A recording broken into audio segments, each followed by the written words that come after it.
I'm John Bradley, and this is my wife Amy, and we live south of Lawrence on a small farm. We have 2 children that are grown. Ashley is 28 and Adam's 23. Our goal here is to grow some grass, raise some Hereford cattle, and preserve the natural resources that we have. And also we want to be able to share what we've learned here with other people. The first project that we did after Amy and I were able to acquire this part of the farm is this feeding pad.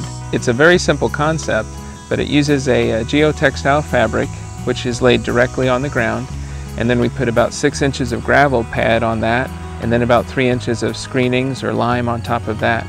So it keeps the cattle up out of the mud. They can feed at the bale rings really easily, and if their udders are cleaner, then the calves are healthier, and we've really eliminated calf scours as a problem here. When we made the management decision to stockpile forage, we had to have a water supply. And even though there is a creek below us and there's the pond here, it's not the safest place for the cattle to drink out of the pond in the wintertime, and we certainly didn't want them taking down the banks and taking away the riparian area along the creek. So this is a frost-free water device. It's a pretty simple concept, but man, is it a lifesaver. The cattle don't get out on the ice. We fenced off the pond, so we've improved water quality there. We have the gravel feeding pad, or the gravel pad here with the fabric underneath, so the cattle are up out of the mud when they come to get a drink. And we've never had a freezing problem. This past year we were below 0 several days in a row, and we never had a freeze up just because of this little trickle valve. This idea gives us a cleaner pond where we can have better fishing. It improves the water quality of the pond, which therefore improves the water quality that the cattle are going to drink. We know from research that livestock will drink more if it's a clean source.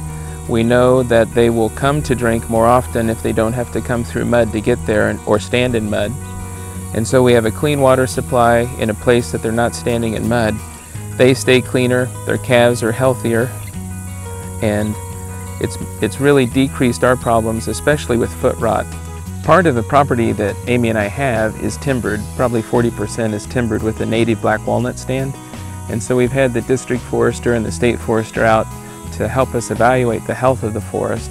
30 years ago or more, that work has now led us to a pretty nice stand of native walnut timber that's actually marketable.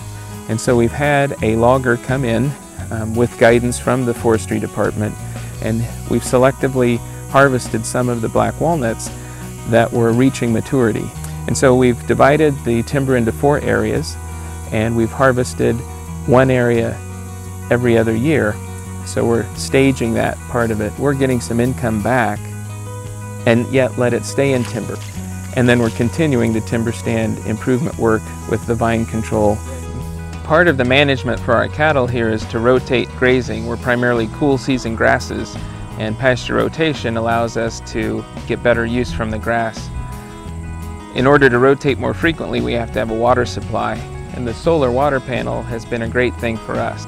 It does have a tracking device, so it will follow the sun through the day, and then we put a submersible pump into the pond, and it allows us to pump water to a tank as far as 200 feet away from the pond. When he comes out here, his blood pressure just goes way down, and I just love that he's happy.